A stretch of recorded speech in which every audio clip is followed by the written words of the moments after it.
Al-adabu ma'asyaikhin. Salah satu adab-adab sopan santun terhadap guru. Ya. Salah satu adab-adab sopan santun orang yang belajar nomor 11 itu harus mengakui keluhuran dan keunggulan guru supaya esok bisa menjadi orang yang beruntung.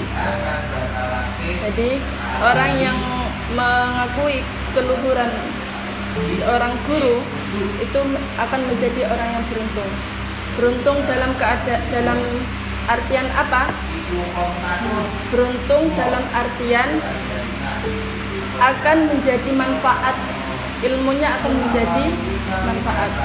Banyak orang yang pintar di dunia, banyak orang yang bisa memahami ilmu dengan cepat, tapi gugur dalam membarokai ilmu.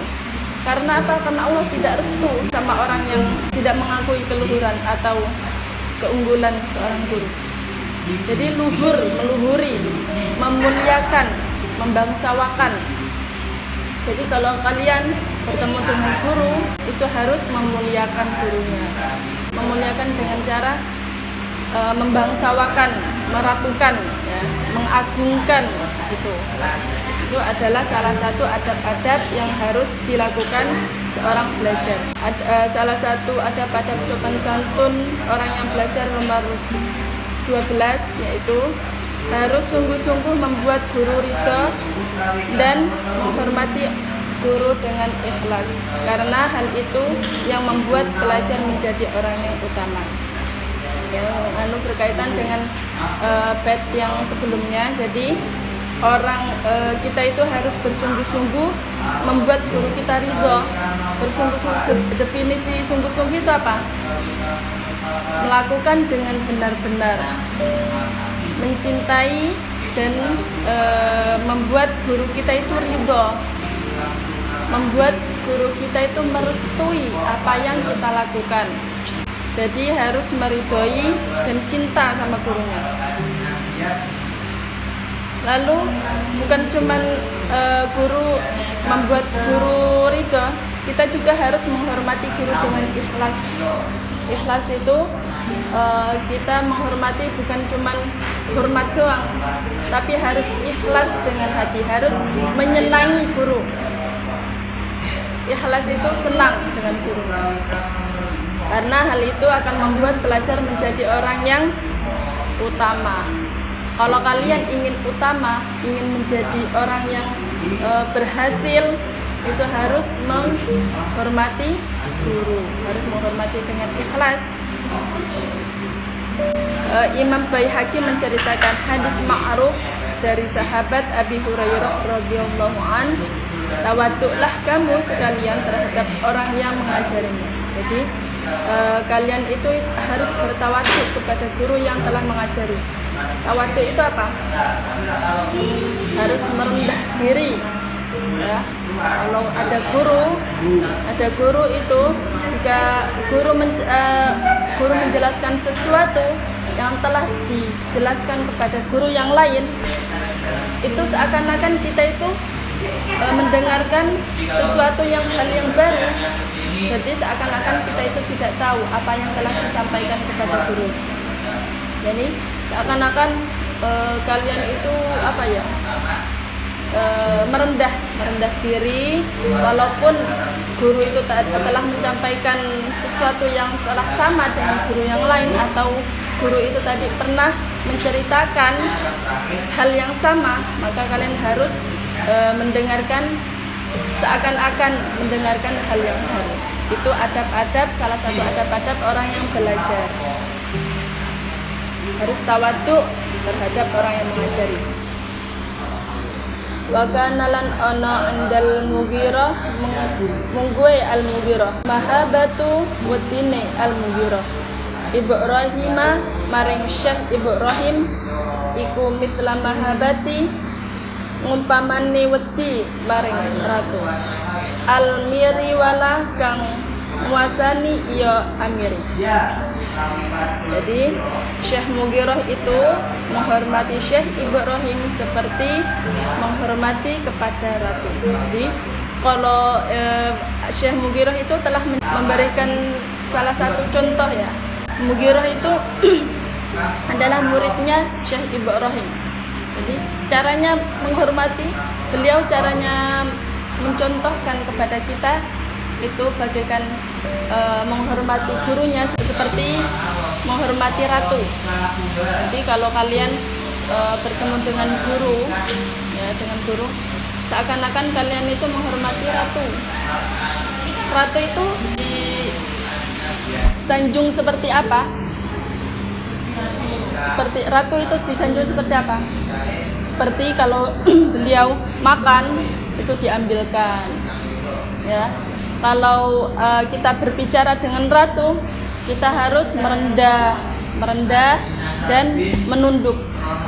Jadi begitu mulianya seorang guru di hadapannya seorang murid. Jadi jangan kalian itu jika ada guru duduk di depan kalian, jangan sampai kalian berdiri ataupun kalau bahasa Jawanya itu ndangak ya, ndangak. Itu gak boleh, karena itu menandakan bahwa kalian itu sombong. Tanda-tanda orang yang sombong itu jika kalian berjalan dengan mengangkat kepala. Jadi orang yang tawadhu itu bukan seperti itu ya, harus menundukkan kepala jika berjalan. Jadi lebih baik lagi kalau kalian berjalan di depannya guru dengan keadaan melutut. Jadi kalau kalian berjalan di depannya guru harus melutut dan menunduk. Bukan cuma melutut langsung dana, itu sama saja. Harus tawadhu, harus menghormati seperti ratu. Jadi begitu mulianya seorang guru, maka jangan sekali-kali kalian tidak hormat ya pada guru. Itu sangat fatal bagi kalian seorang pembelajar. Jadi salah satu adab sopan santun orang yang belajar nomor 13 yaitu jangan sampai pindah-pindah menjadikan tidak enak atau bosannya guru, karena itu menjadi sebab cacat yang merusak paham dan merusak kesopanan. Bahkan menurut Syekh Ibnu Sholeh, khawatir bisa menghalangi manfaatnya ilmu. Jadi kalian sebagai seorang murid, sebagai seorang santri, kalian itu adab salah satu seorang santri itu duduknya harus di tempat, harus istiqomah. Salah satu adab sopan santun orang yang belajar nomor 14 yaitu minta izin kepada guru ketika tidak bisa hadir dan alasan ada uzur dan menyebutkan uzurnya. Jadi adab salah satu orang yang belajar itu, jika kalian mendapatkan uzur atau halangan, jika seandainya sakit ataupun telah melakukan pulang karena ada acara, itu sebaiknya kita meminta izin kepada guru atau memberikan surat dititipkan ke temannya lalu diberikan kepada gurunya. Karena apa? Karena guru itu adalah, jika kalau seandainya kalian tidak memberikan alasan tanpa pengetahuan gurunya, maka guru itu akan bersangka negatif, karena guru itu adalah orang tua kita yang orang tua ya. Jadi orang tua kita yang di dunia itu ada 3. Yang pertama orang tua kandung, ya, ibu bapak, mertua ya, mertua juga, dan guru. Guru itu juga termasuk orang tua kita di dunia. Jadi kalau seandainya guru kita marah kepada kita dan berdoa, insya Allah itu akan terkabulkan, akan mudah terkabulkan, karena doanya guru itu seperti doanya orang tua kita, orang tua kandung kita. Jadi jangan sampai kita belajar dan uzur, seandainya uzur itu tidak memberikan alasan, ya, karena kita jangan sampai kita membuat marah, yang seperti yang tadi yang saya jelaskan tadi, harus membuat gurunya ridho kepada kita, ya. Jadi jangan sampai tidak meridhoi karena kita ada halangan tapi tidak minta izin kepada gurunya. Dan menyebutkan uzurnya itu tadi, ya, menyebutkan bahwa kalian sedang sakit ataupun sedang berpulangan. Semoga apa yang telah kita pelajari pada pagi hari ini bermanfaat bagi kita semua. Assalamualaikum warahmatullahi wabarakatuh. Waalaikumsalam.